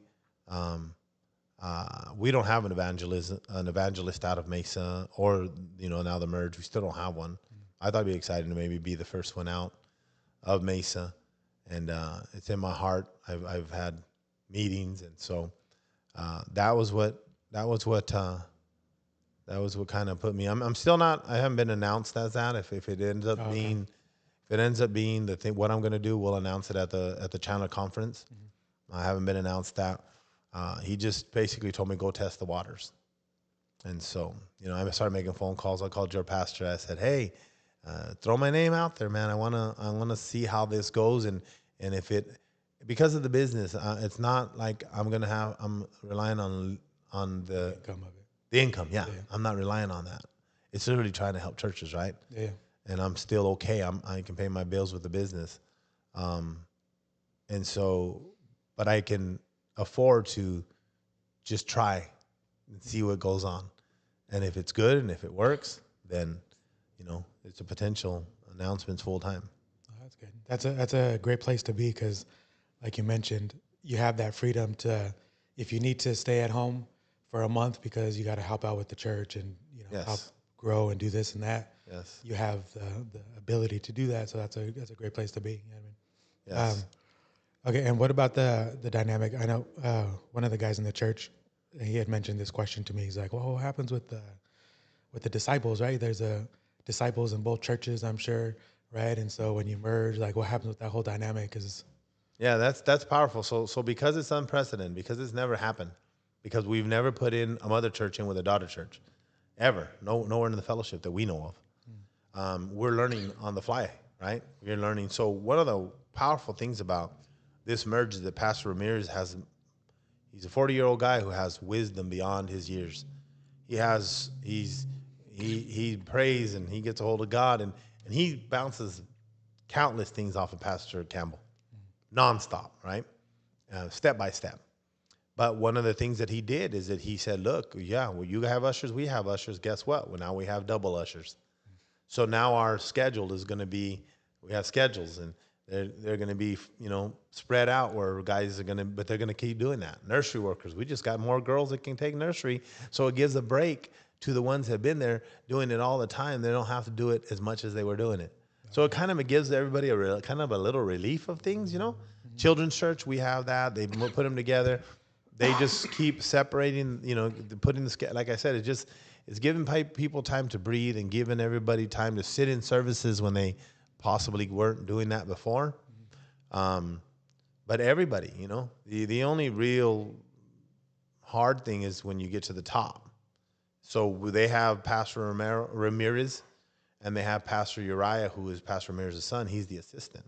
So they don't need two assistants. So, that was once again, here's where you see God. Well, how about you want to evangelize? I'm like, yeah, I can now think about it. Yeah. I mean, it's just getting used to not having all the responsibility that I had, right? They're starting to use my wife more in certain areas, and she's starting to feel her. They put Pastor Romero and my wife back in song service, and our song service people and the singers are all back starting to, we're just rotating. Mm-hmm. We're just rotating. Good. And then the congregation as well from both churches, took everything well, took the merger well. I think it was hard, but what I had said to Pastor Romero, and I didn't even think Pastor Ramirez, I said, look, we're going to find out who really has a relationship with Jesus. Right. Just like we found out in COVID, in COVID, it showed who was really in and who was out because you couldn't see it on the surface. Those that had a relationship with Jesus came back, and those that didn't, well, they still are not back, Yeah. Some of them took just gradually to come back, but nevertheless, that's what this merger did. It showed that if you have a relationship with Jesus, you're going to do what you've always done because you love Jesus. It has nothing to do with anything else. And if you're not into these things, you couldn't hide before. That's why you were always coming. Now it's so many people. We and they went from 100 and some people. I think we had 120. They had 160 or 80. We went into now 250, 270 people that are coming. And so if you don't want to come, nobody can see you. It's easy to not show up, and we realize it after a while, but it's not like right away. Mm-hmm. But yeah, and the people, so it was very difficult for the people as it was for us. And Pastor Campbell made a statement. He said, I don't know what it is about a building. He said, but it seems like when we had our splits and throughout the years, when we had splits, this is not a split, but when we had splits, whoever kept the building kept the people. Mm-hmm. And so that was what was difficult for us, 30 years in the same building. And that was hard because it's like trying to leave home. I told my wife it's like this because she was crying all the time, and I did too. But I told her like this. I said, look, it's like that day that you finally knew you were going to have to move out of your mom and dad's house. We got married. You're moving in with me. You love me. You want to be with me. You want to start our life. It's a new life, a new chapter. I said, but you miss home where your mom and dad are at. And she goes, that's it. I said, you want to go home because that's your house. That's what you know. I said, but God's called you to a new chapter. That's what it's been for us. It's been a new chapter. Yeah. We love home, the building. It's actually just sold a few days ago. Mm. And that's powerful in itself because now when the building's gone, we have no choice but move on. Yeah. And it's going to be great because we're literally looking into another building where there's it seats 800. Oh, wow. Nice. And it has another sanctuary right to the side of it. It has like 3 separate buildings all in one. Mm-hmm. And the other one off to the side that has like 250 chairs for Mexican Spanish. They do Spanish ministry there. Oh. And so we're looking into that building to see what we're going to be able to do. But I believe that once we are in wherever we're at, it'll now be all new to everybody, mm-hmm. And we'll completely unite because it's a change for everyone. Yeah. So. All right, that's awesome. That's cool to see, what God's going to do with you guys with that church and with you and your evangelism. I think you do great things with that. Like I said, it's always a treat when you come. We love hearing you and stuff. So real quick, I want to ask you your opinion, just because it's been in the news a lot. So I think it was last year you did a sermon on the red heifer. Yes. Right. And so now, they're getting ready to sacrifice it like any day now. Right. So I kind of wanted to get your thoughts and your input on all that. My Pastor Romero, has words that he's used always. And I believe this, and I give this to anyone and everyone that asks. Keep your eyes on Israel. Very short statement, very powerful statement. Keep your eyes on Israel.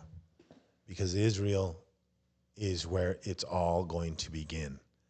So when we look at the biblical calendar and we look at end times, it starts in Israel, right? Because it's not only the sacrifice of the red heifer, but it's the building of the third temple simultaneously, or one behind the other. But what people don't understand is that in order to sanctify even the area, the location, the high priest have to be cleansed in the old ways. The only way a high priest can be cleansed, he has to be cleansed with the ashes of a red heifer. They pour ashes of a red heifer into water, and they're going to cleanse them. That's how they cleanse themselves from sin. So since the day that Jesus died, and since well before that, but the destruction of the second temple, that at that moment they no longer had the clean priest per se, and so that's a thing to look at, because the Bible's very clear to say that Jesus is going to return at that moment. And so our eyes are, so one of the things that I've looked at is they don't have just one heifer, one red heifer without spot or blemish. They have four, because they have to be sacrificed before they're 3 or 4 years old. I forgot exactly which one, but they can only be sold. And after they're out of that, after they pass that age, they're no longer useful. So they have like 3 or 4 in a row. So that's telling me that they're on the verge. And so I advise the same thing. Keep your eyes on Israel. Keep your eyes on Israel, so you can keep your heart right. You know, Jesus said, no man's gonna know the day or the hour, right? None of us are gonna know. Yeah. But you know what blows me away is that God loves us so much, all of us, that he's gonna give us every detail up to the events that'll happen prior to his, so we can get as close as knowing, because he said we're not going to know. Yeah. But in his love, he shows us everything that has to happen, right? And all the prophecies that have to, and so I say we're on the doorstep. Oh, for sure. I mean, when you see that and you see just everything going on in the world right now with Israel and Palestine, I mean, that's nothing new. But what you're seeing a lot of, with all these protests, and you're seeing the world really turn against Israel. You know what I mean? And it's really, it's Palestine's and Hamas and them is really the victim, right? And everybody's just, it's Israel's fault. It's them. They're the problem, this and that, right?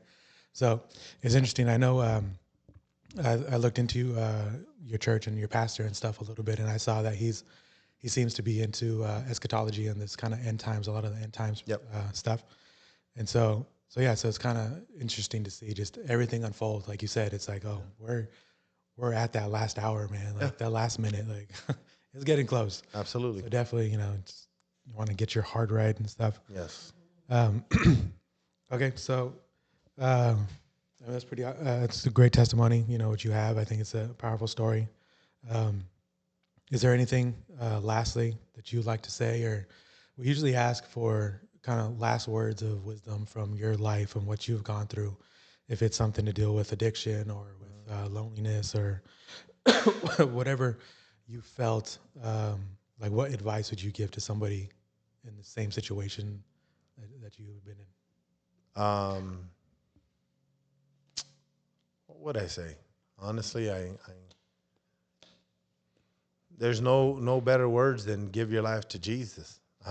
No matter what you're in, no matter what you're a part of, no matter how deep or how bad or how awful or how horrific your sin may be, you give your life to Jesus. He's the only one that can take it all away. Mm-hmm. I mean, think about it for just a second. The world offers all kinds of answers, all kinds of programs, all kinds of drugs to try to get you off of drugs. They offer all kinds of worldly answers that have never helped anyone. I know people are going to say, yeah, well, it helped me. Yes, but did it help your soul? You know, you can get better. You can stop doing drugs. You can quit drinking. You can stop cussing. You can do all these things. But what does the Bible say? What does it profit a man? Yeah, you gained all these things and you stopped doing all this stuff and you started being faithful to your wife and great, great. But how are you going to get to heaven? You can say, I don't believe in heaven. Well, that's fine. You're going to find out there is one. The wrong way, because you're not going to go there. And so I've always had a fear of heaven and hell. I've always wondered about death. I think a lot of people do. Maybe not everyone, but a lot of people do. Always wondered about death. And I've always thought to myself, where am I going to go? The best advice I could give someone is give your life to Jesus. Quit trying to figure it out. Quit trying to do it your way. And let God be your God. A lot of people want to say, God is my God, but he doesn't lead them. You know, it's a process. It's called sanctification. Mm-hmm. And the only way you get to where God wants you to be is letting him take control. Letting him take control of the steering wheel in your life and drive you. You know, and if you do that, I can tell you, if you do that, the Bible says that God's no respecter of any man. So in other words, what he'll do for one, he'll do for another. I'm not special.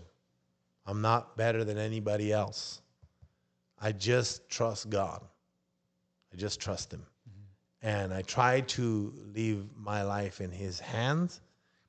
And I try to eliminate as many distractions as possible and try to do it his way. I always say try because I know I'm never going to be able to get there. Mm-hmm. But I'll always try. And I'm going to let him change me as I go. I'm still a work in progress. I'm not where I need to be. I got a lot of problems. I got a lot of attitudes. I got a lot of different things. But I know Jesus loves me. And I love him too. And the way I show my love is giving him my life. Mm-hmm. So that's about the best I can do. That's good. It's with everybody's kind of final thoughts and stuff, it really does come down to, like what you just said, is give your life to God, but 100%, right? It's no, 75%, 80%, like, oh, I go to church, but are you really committed 100% to God? You know what I mean? Like, are you reading at home your Bible like your parents did? You know what I mean? All the time, right? So I think that's the key thing. And, your testimony, like I said earlier, the term I was trying to think of was butterfly effect. That's that term I was trying to think of with your wife, right? Where it's that one little moment with that witness to that girl, then that led to this, to that, to that, to that, to your parents, and now you're here, married, and here, right? And so it's, like I said, it's fascinating to me just to see those points in your life where you can see God working and God's grace and love, because like you just mentioned too, with the end days, right, where everything's laid out and God is giving us that opportunity until it's like, I'm holding off, right? That's throughout the whole Bible, right? God held off judgment of the Israel, numerous times because Jeremiah was